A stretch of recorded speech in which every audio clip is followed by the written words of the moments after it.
let's give our attention and our interest to Samuel Blumenfeld. Welcome and thank you for coming.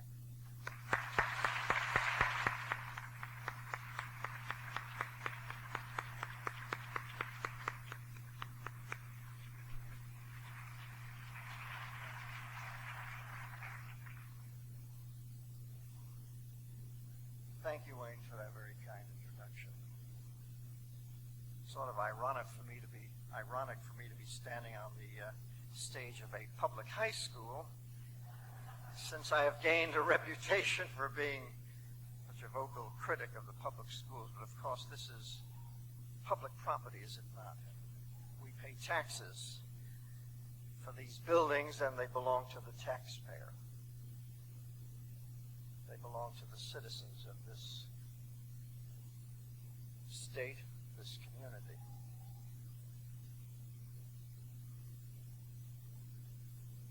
Why 19th century America abandoned Christian schools in favor of public education.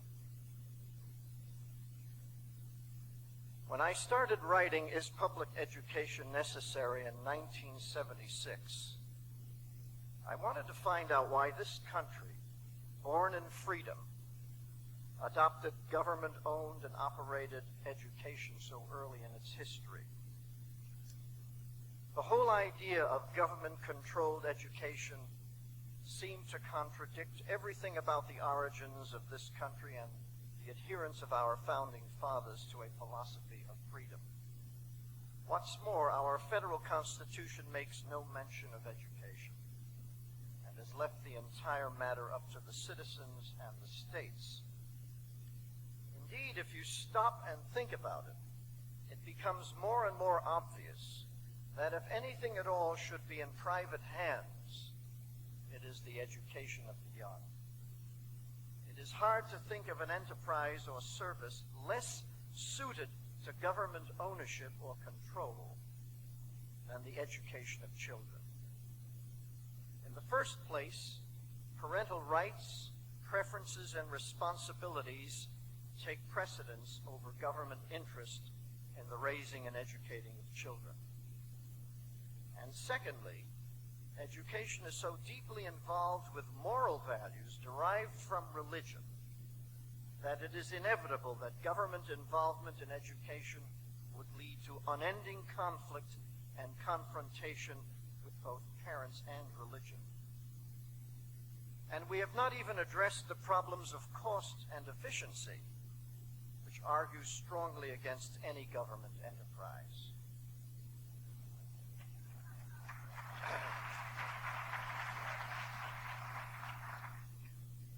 Besides, what does the government know about children? What does it know about the art of teaching? What does it know about God or morality? What does it know about love, caring, and the nourishment of the intellect and the soul? The establishment histories of public education give the impression that public education was created to guarantee literacy for all, particularly the poor, and to maintain our great democratic society. Yet my research into the origins of public education revealed an entirely different story. For example, literacy was very high in America from the time of the earliest settlements in New England and Virginia right up to the establishment of the public schools in the 1840s and 50s. The early colonists, in their vast majority, were devout Christians who built their new society on the solid foundation of the Bible. Knowledge of the Bible required high literacy, and that is why the early colonists stressed education. In the Massachusetts Bay Colony, Harvard College was founded by Calvinists in 1636, only 6 years after the first settlement at Boston. The purpose of the college was to train up a learned clergy. That meant teaching Latin, Greek, and Hebrew in the wilderness to ensure the development of a society based on the highest spiritual attainments that man was capable of. But it should be remembered that the Puritan leaders were outstanding men of learning with a sophisticated knowledge of history, politics, and religion, and that their congregations were made up of men and women of deep religious faith. They were determined to create a Bible commonwealth in which men could live in complete obedience to God's word, away from the corrupting influences of the old world. In a way, the Puritans as a movement can be compared with today's homeschoolers, who are, for the most part, also men and women of deep religious faith, with a mission to impart knowledge and wisdom and biblical principles to their children.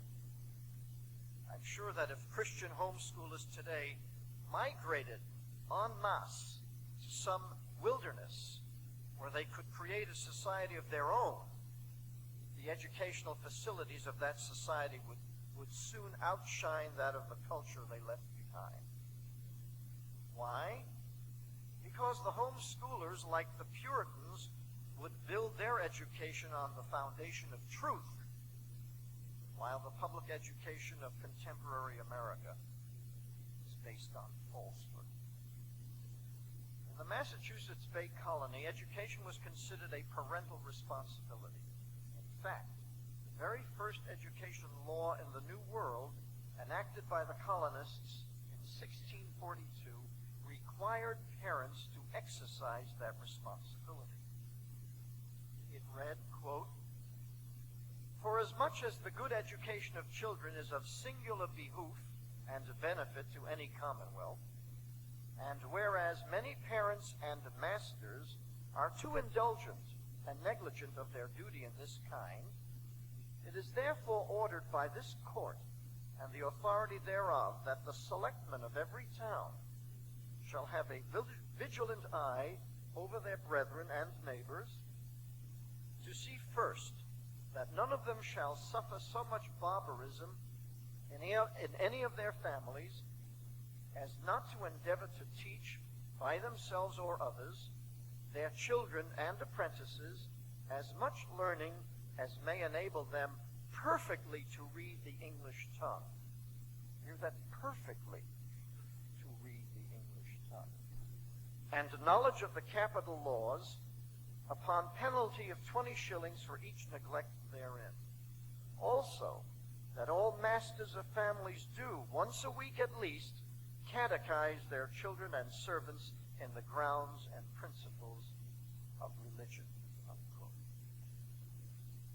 Thus, homeschooling was not only encouraged, it was required, unless you wanted to hire a tutor. The curriculum consisted of learning to read and the tenets of religion. Undoubtedly, in those days, most families normally provided their children with home instruction. The law was obviously enacted to make sure that some parents did not neglect that important duty. In 1647, 5 years later, a second law was enacted to promote education even further. That law read, quote, "It being one chief project of that old deluder Satan, to keep man from the knowledge of the Scriptures, as in former times, keeping them in an unknown tongue," meaning Latin, "so in these latter times, by persuading from the use of tongues, so that at least the true sense and meaning of the original might be clouded and corrupted with false glosses of deceivers, and to the end that learning may not be buried in the grave of our forefathers, in church and commonwealth, the Lord assisting our endeavors, it is therefore ordered by this court and authority thereof, that every township within this jurisdiction, after the Lord hath increased them to the number of 50 householders, shall then forthwith appoint one within their town to teach all such children as shall resort to him to write and read, whose wages shall be paid either by the parents or masters of such children, or by the inhabitants in general by way of supply, as the major part of those who order the prudentials of the town shall appoint, provided that those who send their children be not oppressed by paying much more than they can have them taught for in other towns. And it is further ordered that where any town shall increase to the number of 100 families or householders, they shall set up a grammar school, the masters thereof being able to instruct youths so far as they may be fitted for the university. And if any other town neglect the performance hereof above 1 year, then every such town shall pay £5 per annum to the next such school till they shall perform this order. Unquote. Again, it was the parents who were required to carry out their educational responsibilities. The law did not require parents to deliver their children to the government or the state.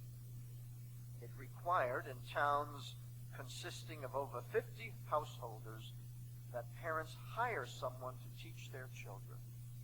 It in no way precluded homeschooling. It required the inhabitants of the larger towns to create a grammar school for college preparation. Since Harvard had been founded in 1636, the leaders of the community decided that college preparatory schools were necessary to prepare promising youths for careers as clergymen and judges.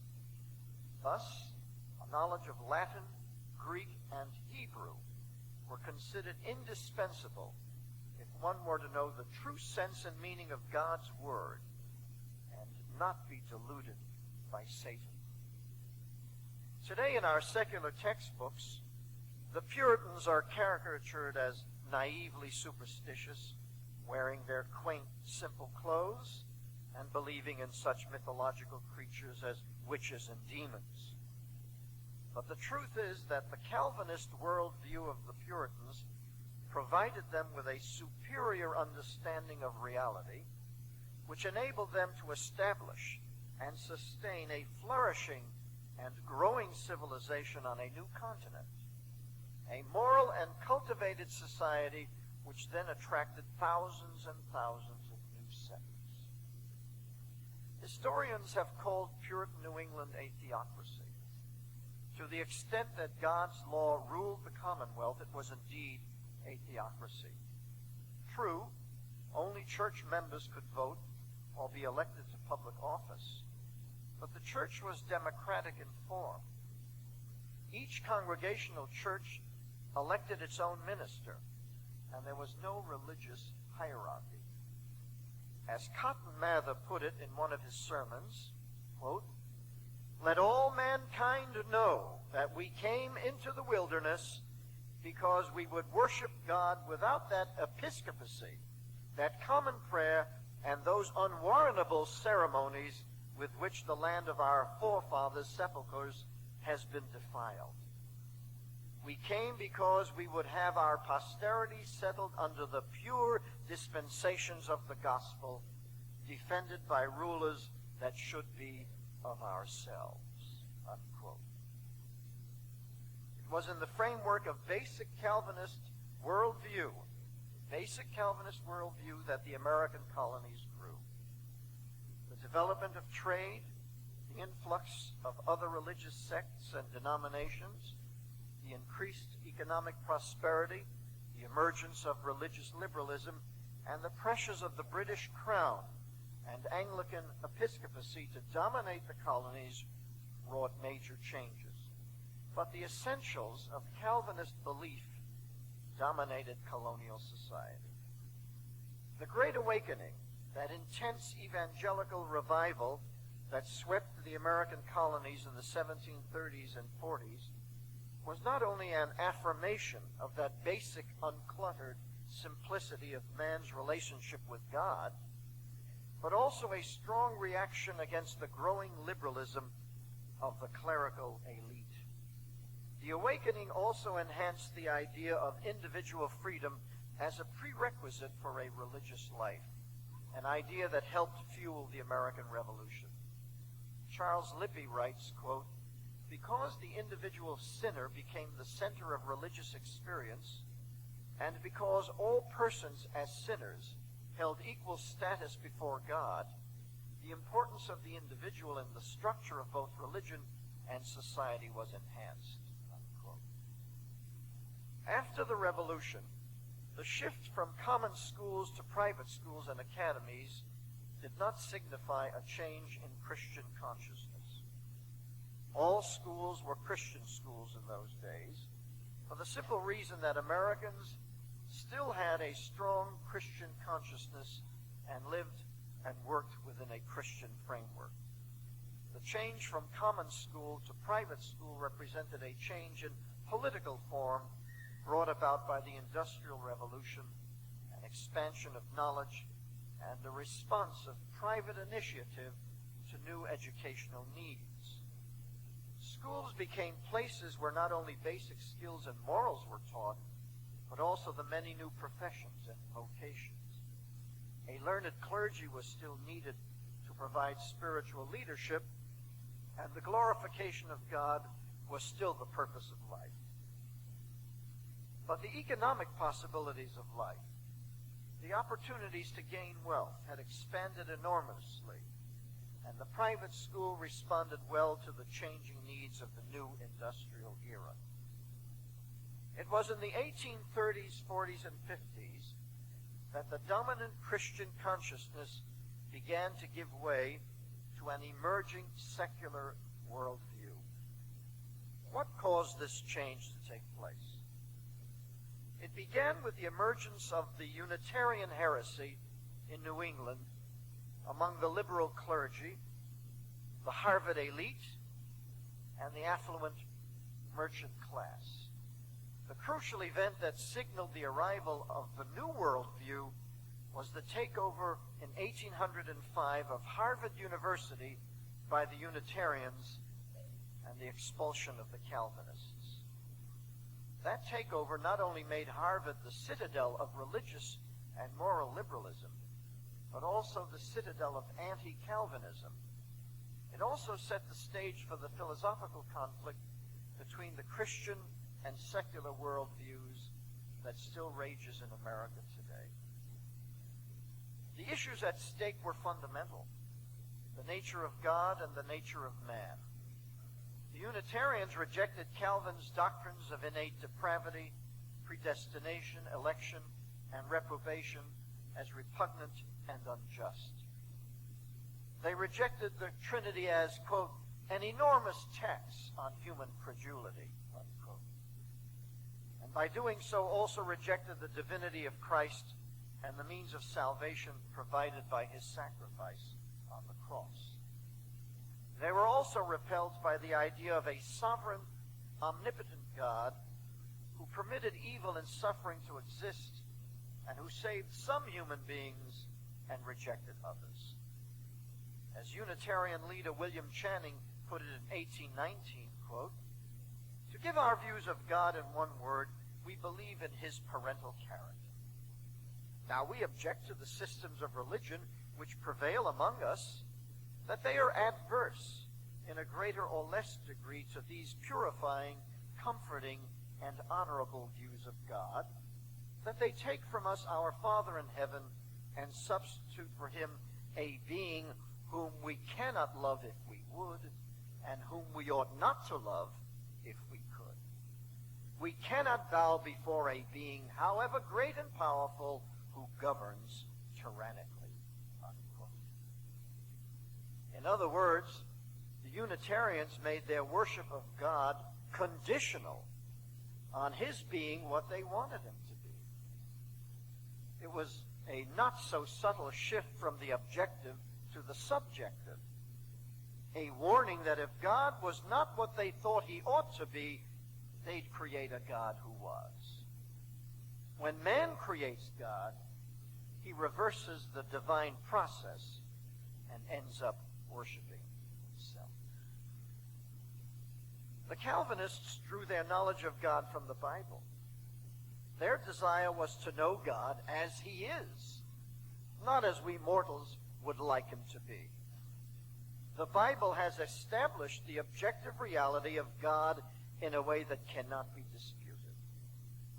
By denying that truth, the Unitarians embarked on a course of error that has led this nation into the moral anarchy and spiritual bankruptcy we have today. As for the nature of man, The Unitarians decided that man was not only not innately depraved, but that he was basically good and rational. Indeed, he was even perfectible. But how was that perfectibility to be attained? And how was one to explain man's evil behavior? The Unitarians believed that evil was caused by ignorance, poverty, social injustice, and other environmental and social factors. Education, the Unitarians decided, is the only way to solve the problem of evil. Education would eliminate ignorance, which would then eliminate poverty, which would then eliminate social injustice, which would eliminate crime. They believe that moral progress is as attainable as material progress once the principles of improvement are discovered. In this scheme of things, there was no place for a triune God or a divine Christ through whom salvation was attainable. It was therefore only natural that the Unitarians would shift their practice of religion from the worship and glorification of a harmless, benevolent, fatherly God of limited powers to the creation of earthly institutions to improve the character of man. The one institution that the Unitarians decided could be used to carry out this formidable task was the public school. Why only public schools and not private or charity schools? Because private schools were run and controlled by individuals and denominations that might have entirely different views concerning the nature of man. Besides, private owners were forced by economic reality to concentrate on teaching skills rather than forming character. As for the denominational schools, they were too sectarian, and the charity schools were usually run by Calvinists. Only government schools could become that secular instrument of salvation. Unitarianism has evolved into the humanism that now dominates American public education. But there were other influences that helped change America's Christian consciousness to a secular one. The two most powerful were Owenite socialism and Hegelianism. Owenism was founded by Robert Owen, who was born in England in 1771 and is today considered the father of modern socialism. Owen, who became a wealthy, self-made textile manufacturer, explained how he rejected religion and became a socialist in this way. Quote, "It was with the greatest reluctance and after long contests in my mind that I was compelled to abandon my first and deep-rooted impressions in favor of Christianity, but being obliged to give up my faith in this sect, I was at the same time compelled to reject all others. For I had discovered that all had been based on the same absurd imagination, that each one formed his own qualities, determined his own thoughts, will, and action, and was responsible for them to God and his fellow men. My own reflections compelled me to come to very different conclusions. My reason taught me that I could not have made one of my own qualities, that they were forced upon me by nature, that my language, religion, and habits were forced upon me by society, that nature gave the qualities and society directed them. Thus I was forced, through seeing the error of their foundation, to abandon all belief in every religion which had been taught to man. But my religious feelings were immediately replaced by the spirit of universal charity, not for a sect or a party, or for a color, or for a country or a color, but for the human race, and with a real and ardent desire to do them good. See, Robert Owen was the original do-gooder. By 1813, Owen was ready to embark on a messianic mission to change the world by getting rid of the two obstacles to mankind's happiness, religion and private property. Since he believed that all men were the products of their culture, he decided that education was the only means by which men could attain that happy utopian state on earth. Children are, Owen wrote, without exception, passive and wonderfully contrived compounds, which by an accurate, previous and subsequent attention, founded on a correct knowledge of the subject, may be formed collectively to have any human character. And although these compounds, like all other works of nature, possess endless varieties, yet they partake of that plastic quality which by perseverance under judicious management may be ultimately molded into the very image of rational wishes and desires. Unquote. Note the similarities and differences between Owen's views and those of today's behaviorists. Owen believed that children are passive compounds that can be molded like clay. The behaviorists use operant conditioning to produce the desired behavior. Owen believed in molding character. The behaviorists believe in controlling behavior. To Owen, children were clay. To the behaviorists, children are animals.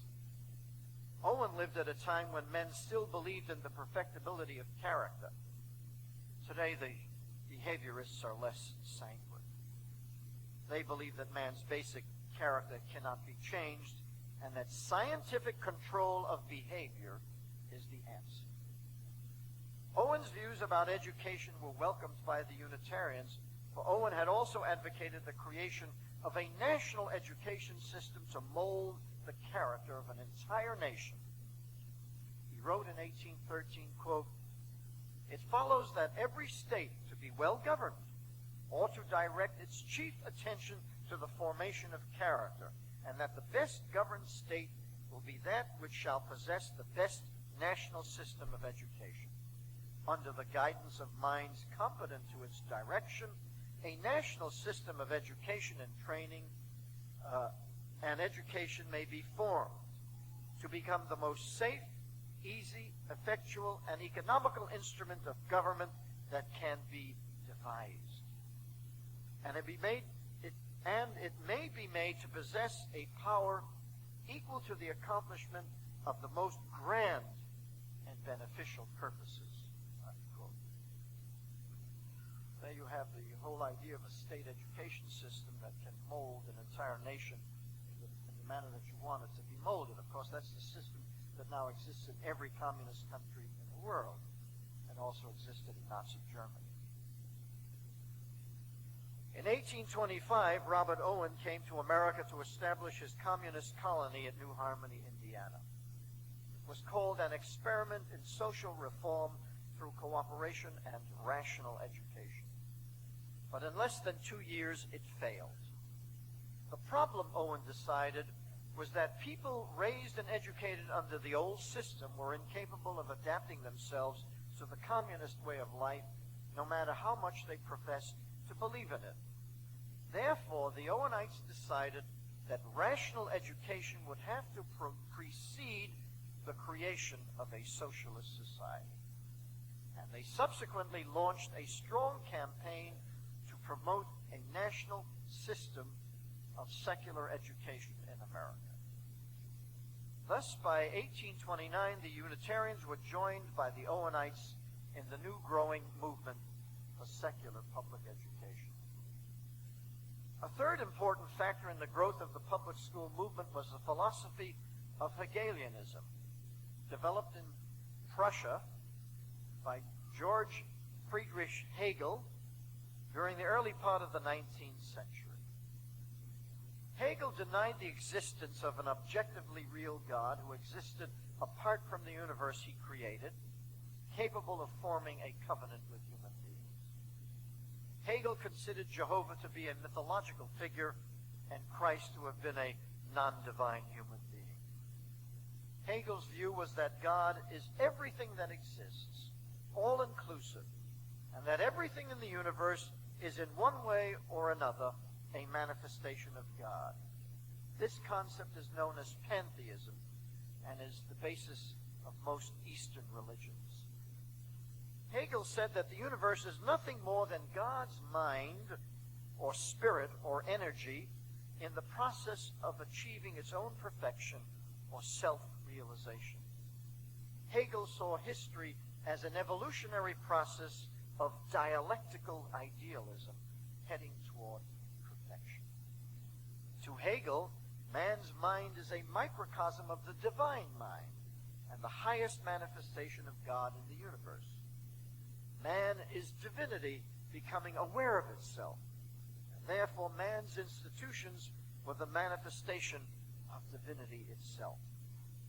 Hegel considered the state to be God on earth because it embodied man's collective power and will. From 1850 to about 1890, Hegelian ideas dominated America's top public educators. They believed that the purpose of life was not the glorification of God, but the glorification of man and his state. These were the men who molded public education until it was ready to be taken over by the progressives at the turn of the century. The progressives were a new breed of educator who rejected Christianity and put their faith in science, evolution, and psychology. Science provided the means of understanding the universe. Evolution explained our animal origins. And psychology suggested a new scientific means of controlling human behavior. The progressives were also socialists. Why? Because to them, socialism offered the only acceptable means of dealing with human evil. They were convinced that evil was caused by social injustice, which was in turn caused by our horrible economic and social system.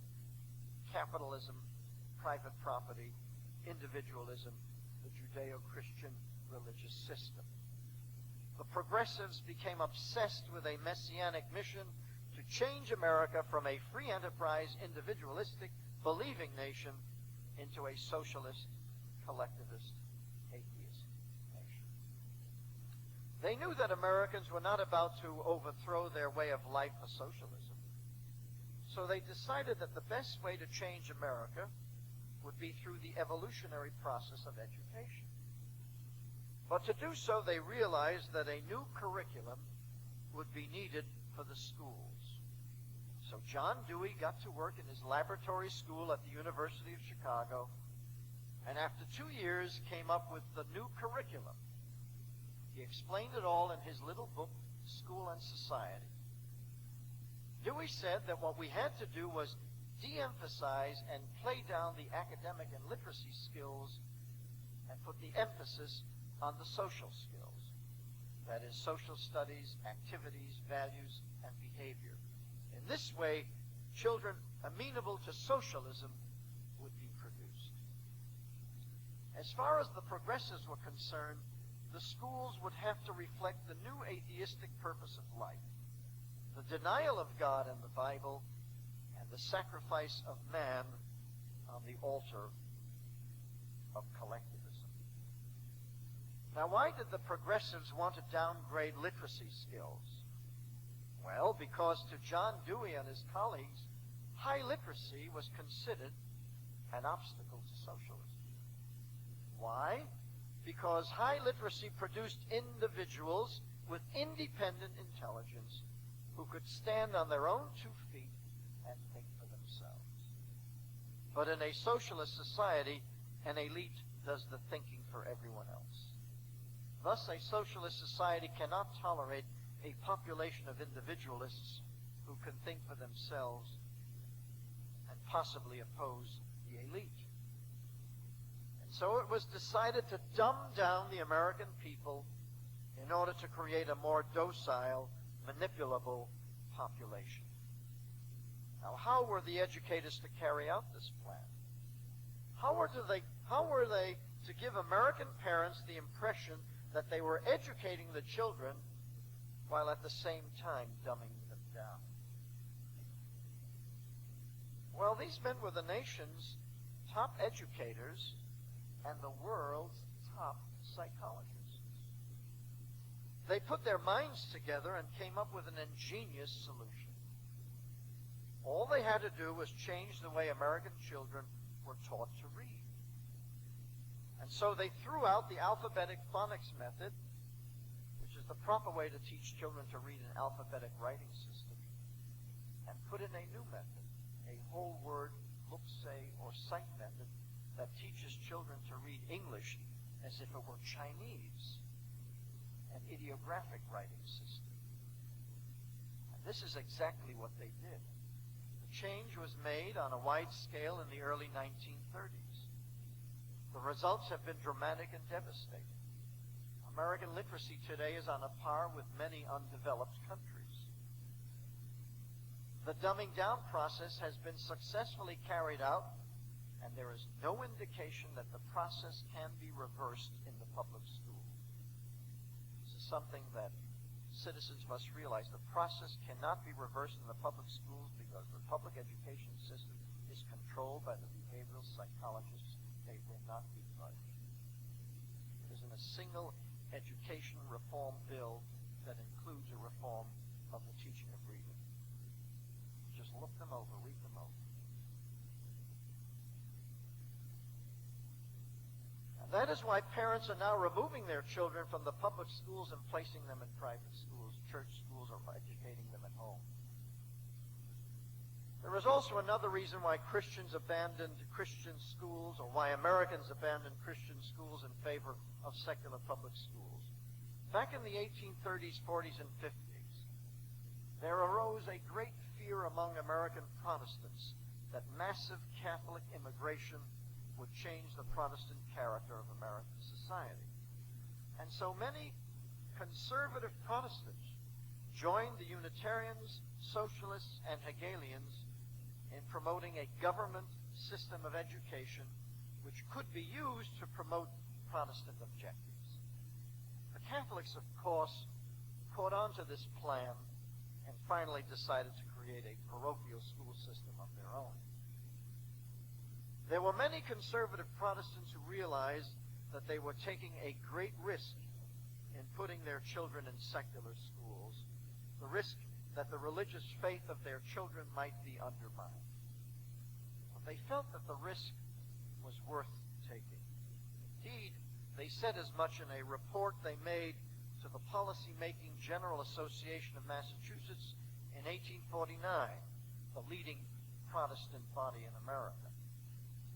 They wrote, quote, "The benefits of this system in offering instruction to all," and of the public school system, "are so many and so great that its religious deficiencies, especially since they can be otherwise supplied," what they meant was by Sunday school and that moment, "do not seem to be a sufficient reason for abandoning it and adopting in place of it a system of denominational parochial schools." But they made a provision. But this was provisionary. They said, "If after a full and faithful experiment it should at last be seen that fidelity to the religious interests of our children forbids a further patronage of the system, we can unite with the evangelical Christians in the establishment of private schools in which more full doctrinal religious instruction may be possible." I believe we can say without fear of contradiction that the public schools have been given a full and faithful test.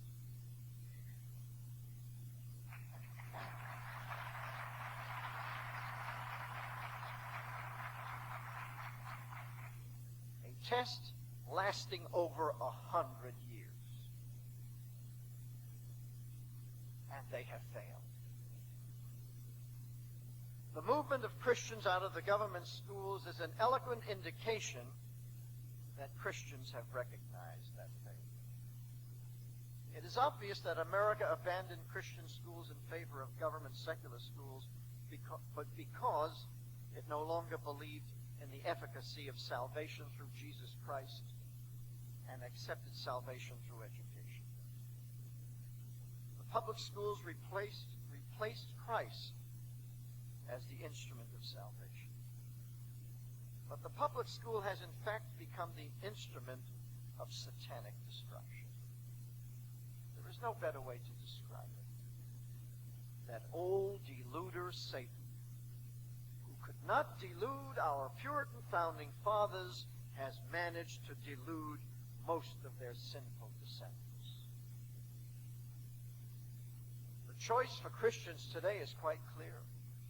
They cannot continue to put their children in satanic schools if they wish to preserve the values, the unalienable rights derived from God, on which this nation's origin is based and on which its future survival depends. America abandoned its early Christian schools for the wrong reasons. It must now get back to them for the right reasons. The purpose of life is still and will always be the glorification of God. And the function of education, in the words of R.J. Rushdoony, is the preparation of man to glorify God, to enjoy Him, and to serve Him in and through a chosen calling. This is the knowledge we should be imparting to our children at home or in school. That is the only way we shall be able to preserve the priceless heritage of our freedom, or the freedom our founding fathers bequeathed us. Thank you.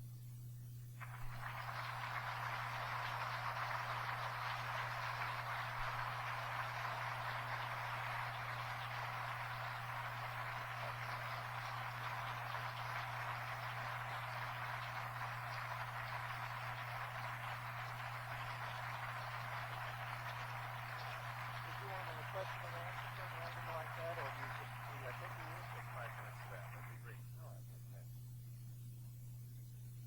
We have been very economical with our time tonight, and I think we will use it by offering to have some questions asked and answered by Mr. Blumenfeld. So if someone has a intriguing question, I'll hear it and then repeat it into the speaker system. I'd like to stand and ask one. Yes.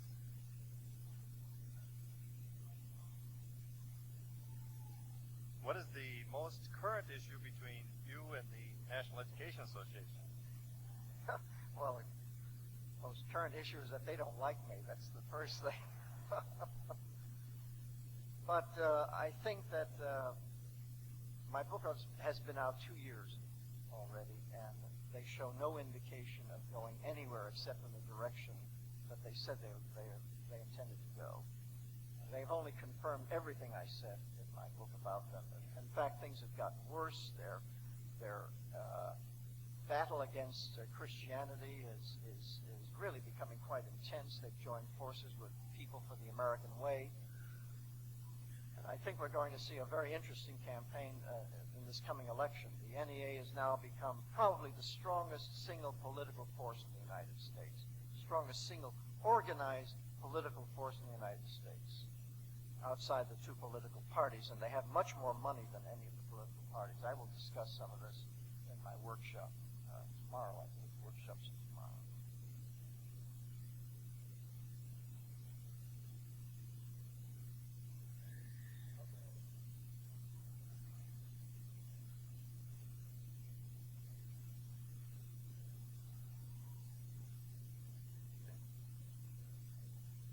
Is it an option to attempt to get good people on the school board to take over the school board and to have an influence in public schools that way? Is it redeemable through that method?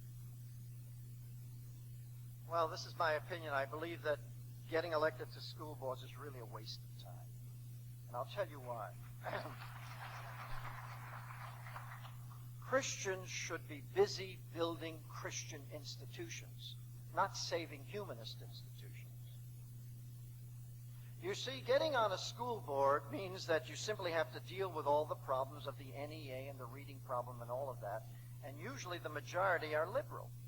The majority of the school board is going to be made up of liberals.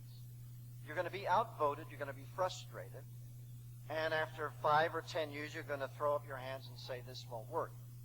Now, as a matter of fact, a couple of months ago when I was in the state of Washington,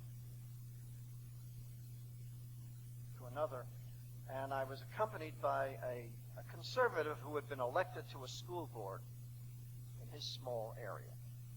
And he wanted my advice on certain things, on certain matters. The horrible thing was that this man was totally ignorant of what's going on.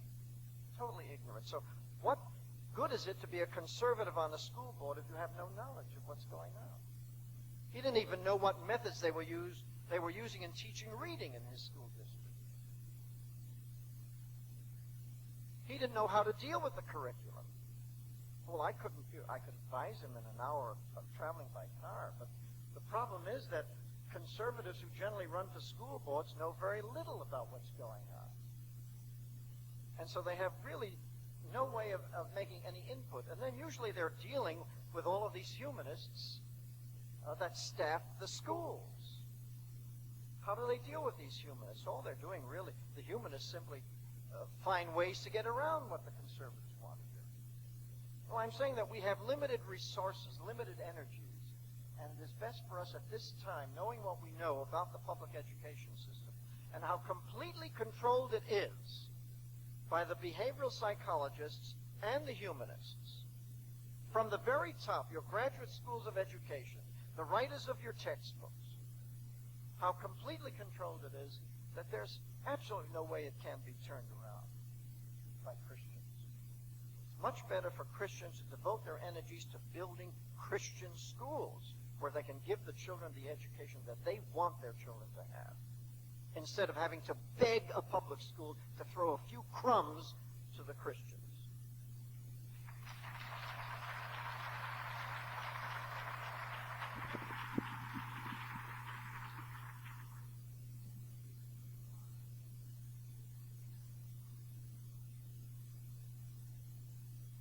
We can withdraw our children from the public system, but how can we withdraw our financial support from that system? Well, I've been advising Christians to form a class action suit, to go to court and simply tell the court, look, it's unjust for Christians to be forced to pay for atheist education.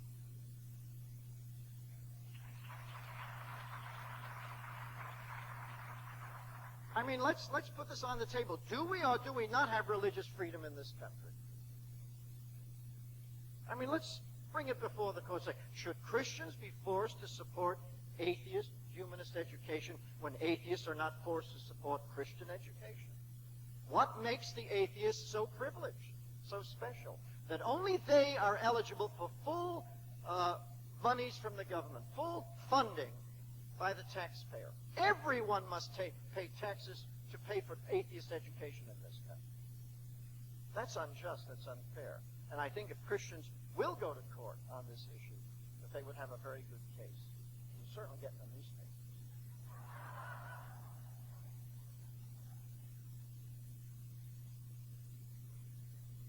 Go ahead.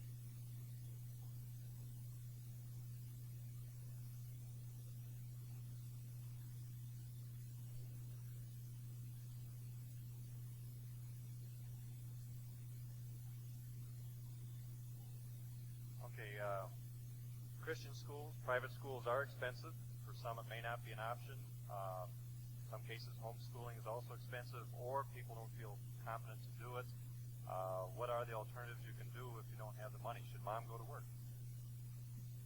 Well, I suppose every family has to face that problem, individually. Every family has a different situation.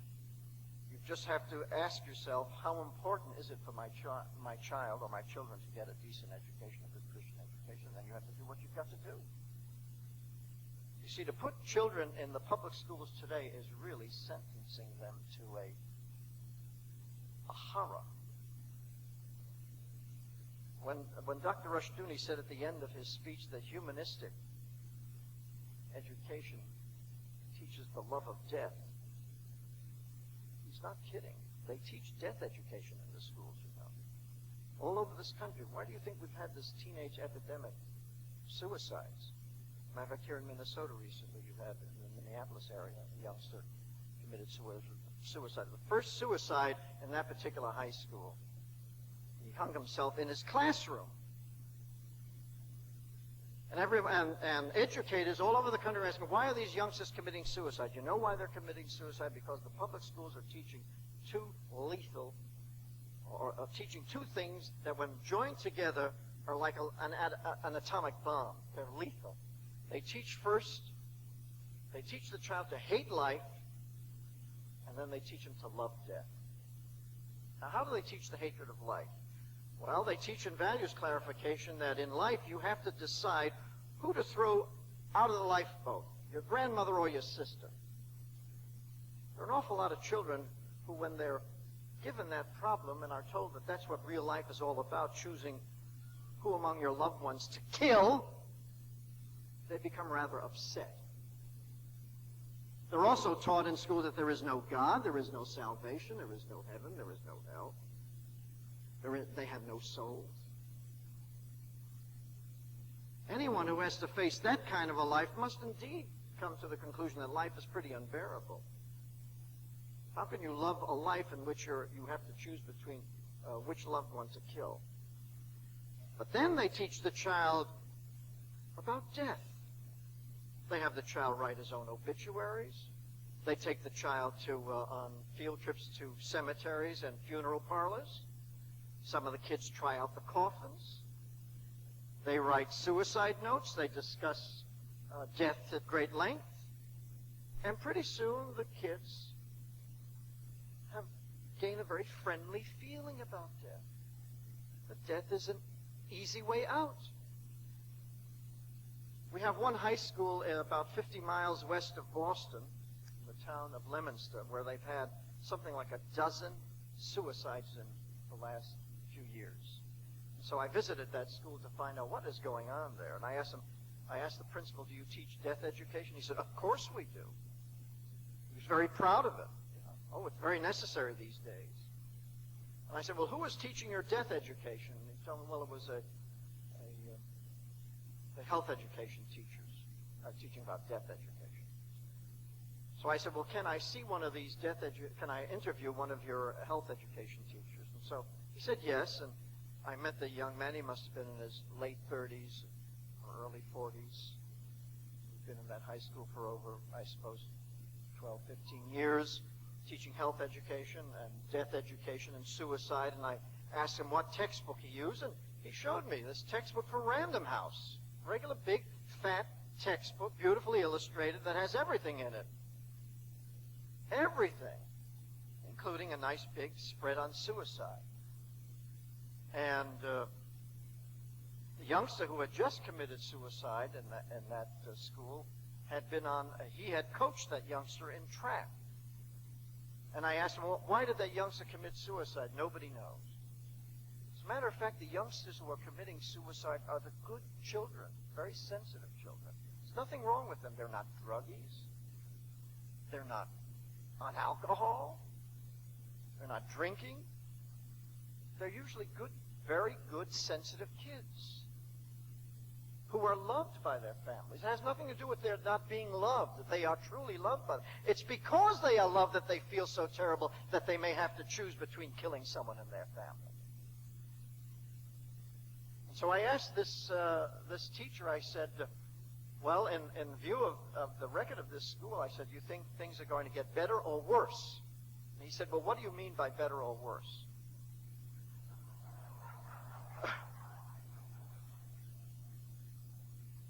Well, I said, by better I mean fewer suicides or no suicides. He said, well, that's a matter of opinion, what's better or what's worse. You see, the fact that children are consciously choosing suicide means that the courses are working. They are getting the message. They're being told that suicide is a rational option. And some of them are taking it so. The teacher's saying, gee, these kids are really learning what we're teaching. You have to do whatever you can to save your child from that kind of a school. I don't care what you have to do, whether you have to go to work or get a second mortgage or sell the second car or whatever.